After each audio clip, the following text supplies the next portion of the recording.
जय हिंद दोस्तों। कैसे हो? आशा है कि आप लोग बढ़िया ही होंगे।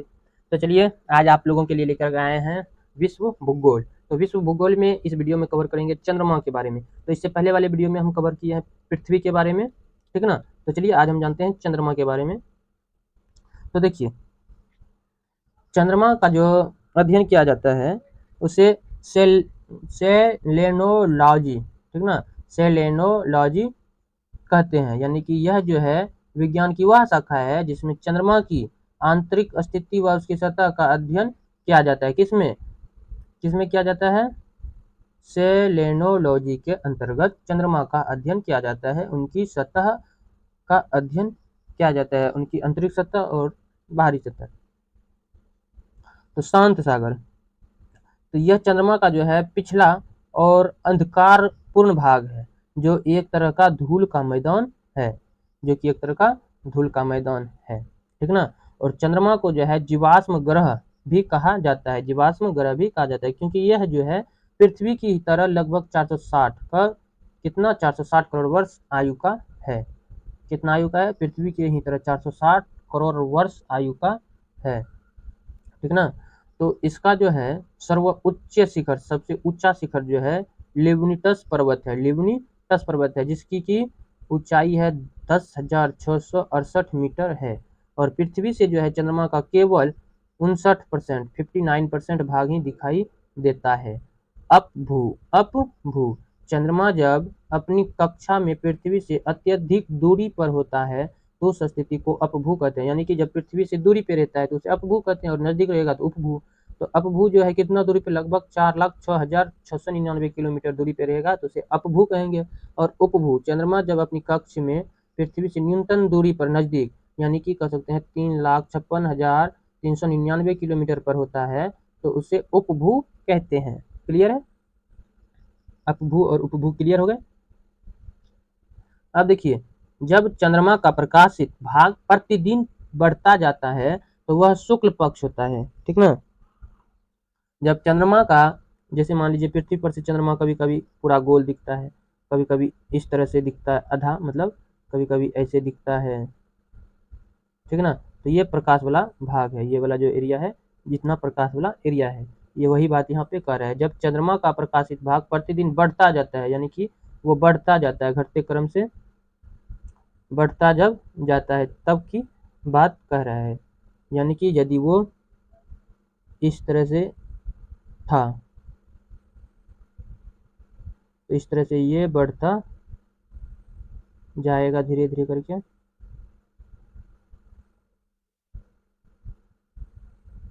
इस तरह से एक बार पूरा गोल हो जाएगा, धीरे धीरे घटते, मतलब धीरे धीरे बढ़ता बढ़ता बढ़ता जाएगा प्रकाशिक भाव, तो उसे शुक्ल पक्ष, वह जो है शुक्ल पक्ष होता है। और जब चंद्रमा का प्रकाशित भाग घटता रहता है, यानी कि अंधकार होता जाता है, धीरे धीरे जैसे विलुप्त होता जाता है, तो वो जो है कृष्ण पक्ष कहलाता है। समझ गए? शुक्ल पक्ष और कृष्ण पक्ष।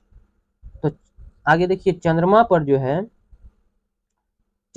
जो है वायुमंडल नहीं पाया जाता है, चंद्रमा पर वायुमंडल नहीं पाया जाता है। अब इसके कुछ तथ्य देखिए, जैसे कि पृथ्वी की औसत दूरी, पृथ्वी से औसत दूरी चंद्रमा का कितना है? 3,84,665 किलोमीटर दूरी है, किससे? पृथ्वी से। और व्यास है कितना?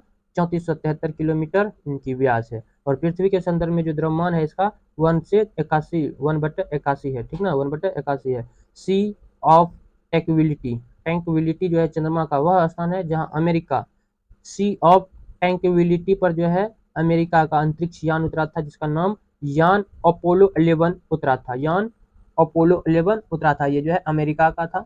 और चंद्रमा पे उतरा था कौन सा स्थान पे? सी ऑफ टैंक्विलिटी, ठीक ना। तो अब जानते हैं मंगल ग्रह के बारे में। तो देखिए, मंगल ग्रह को जो है लाल ग्रह कहते हैं, क्योंकि इसकी सतह पर जो है लौह ऑक्साइड पाया जाता है। क्या?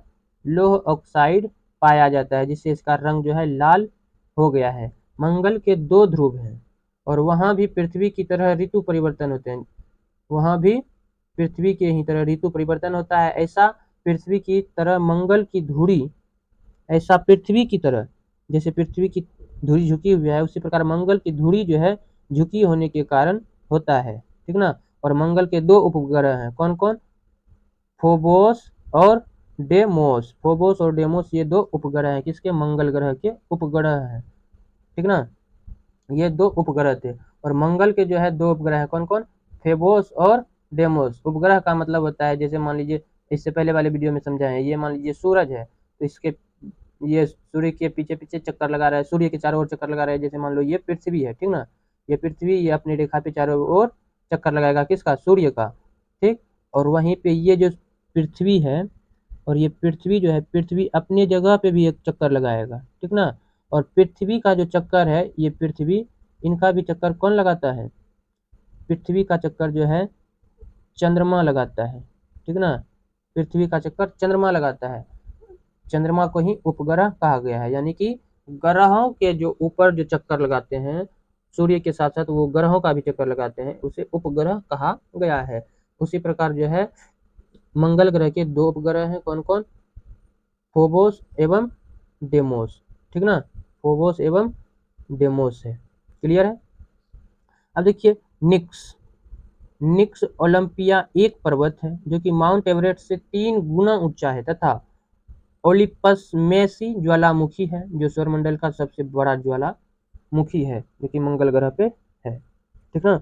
सौरमंडल, पूरा सौर्य मंडल का जो है, सौरमंडल का सबसे बड़ा ज्वालामुखी, जिसका नाम ओलिपस मेसी है, और ये जो है मंगल ग्रह पर अवस्थित है, क्लियर। अब आगे बढ़ते हैं, आगे हम बृहस्पति के ग्रह के बारे में जानेंगे। तो इस वीडियो में इतना ही, अगले वीडियो हम जानेंगे बृहस्पति ग्रह के बारे में। तो चलिए, वीडियो यदि अच्छा लगा होगा तो अपने दोस्तों के साथ शेयर कर दें, साथ ही वीडियो अच्छा लगा तो लाइक कर दें और कमेंट करें कहाँ आपको समझ में नहीं आया। फिर मिलते हैं अगले वीडियो में। जय हिंद, जय भारत।